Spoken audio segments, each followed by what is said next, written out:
What's one of the things that happens when you introspect, reflect, look upon yourself, as you get a chance to do in here and just generally in life, you realize, whoa, I'm not at the place I'd like to be.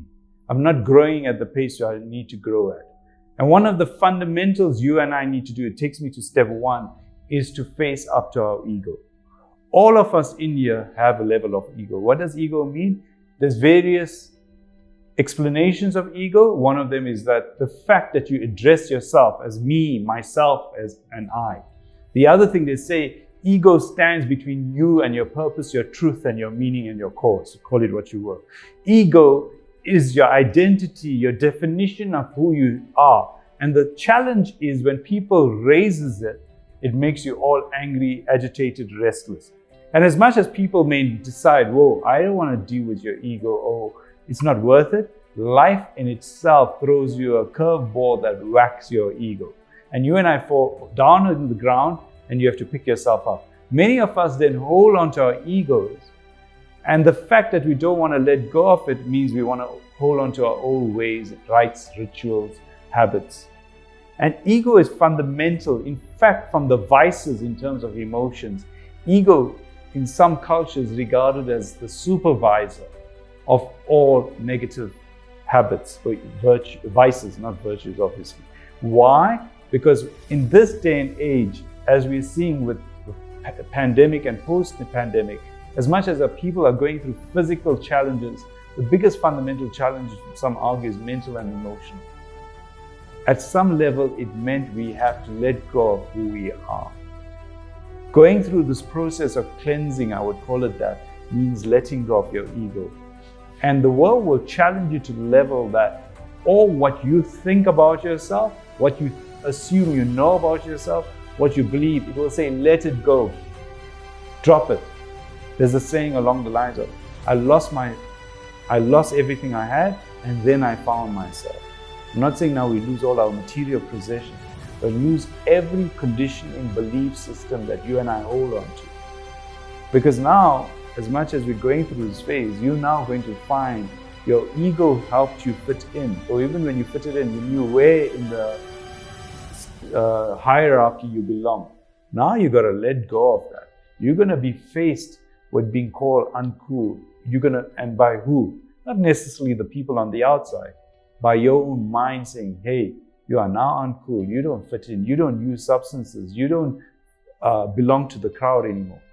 And this is where you have to set yourself free and face up to your ego. And ego means reflecting, introspecting, taking yourself to a deeper space that lies below the ego and being true to who you are.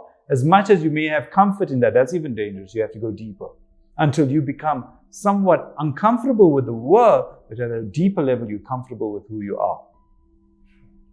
And that's the challenge when you get to that level, because then you are being brutal to yourself, but by default, you're being compassionate. Because what's happening is when you go deeper within yourself, you're taking away those layers that numbed you, that comforted you, that kept you safe, and you felt, I'm chilled. I fit in, I belong, everyone's doing it. My average, all the people that are doing what I'm doing. Be it in work, be it in society, be it wherever, it means going into that deeper space of ego. And letting go then of that ego where you throw it aside. And there is a concept where you can be egoless. In fact, you may argue highly spiritual, powerful leaders are in their true sense egoless.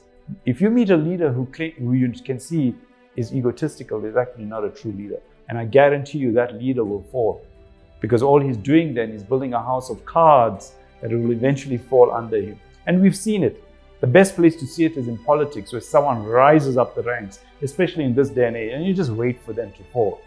Be it presidents of countries, prime ministers, dictators, they fall. Especially in this day and age. Why? Fueled by social media, we fuel people falling, especially if they build their lives on ego. Ego goes with power, power goes with ego. And it's false power, not true power. True power is where you come from an authentic sense of who you are. Once you're on the journey to address your ego, and why we struggle with that is it takes us to step number 2. You're going to experience pain. Sometimes it might be physical pain, extricating yourself from that group. You're a fader.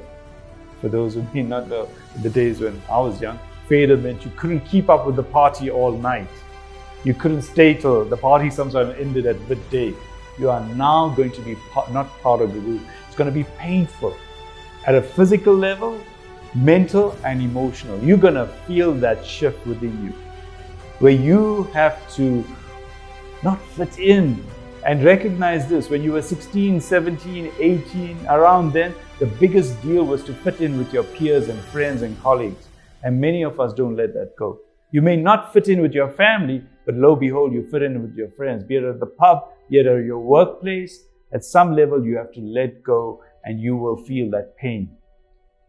And the pain is also the fact that you are going to have to discover a new world, where you got to find your way, it seems, in the dark because you don't know the rules of the game.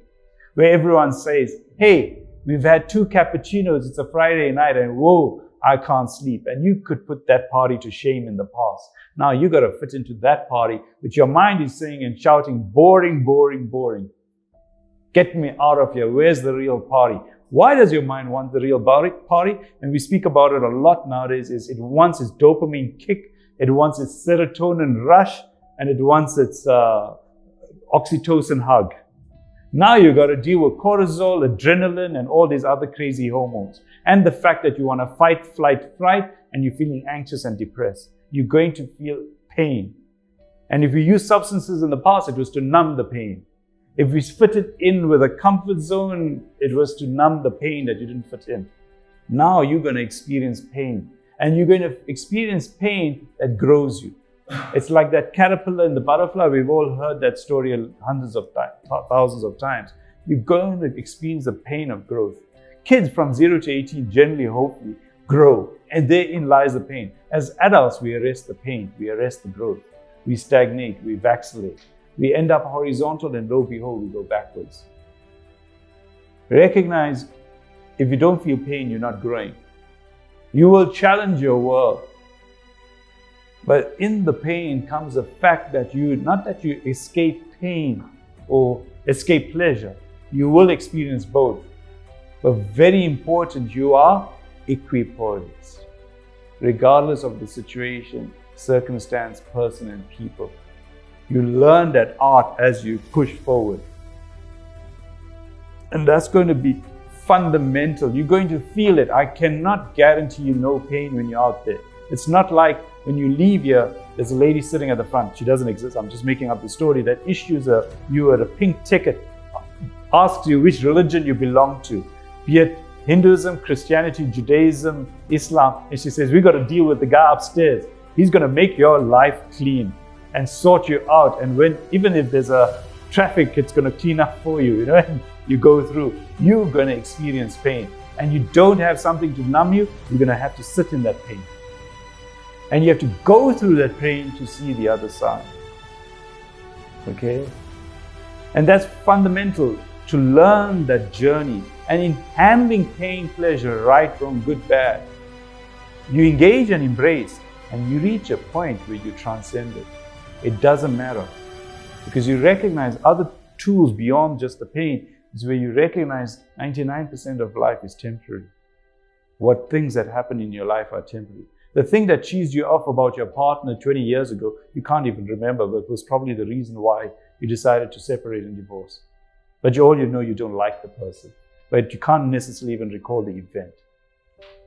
Recognize 99% of what happens is temporary. And what we generally even fight, argue, quarrel about is temporary in nature.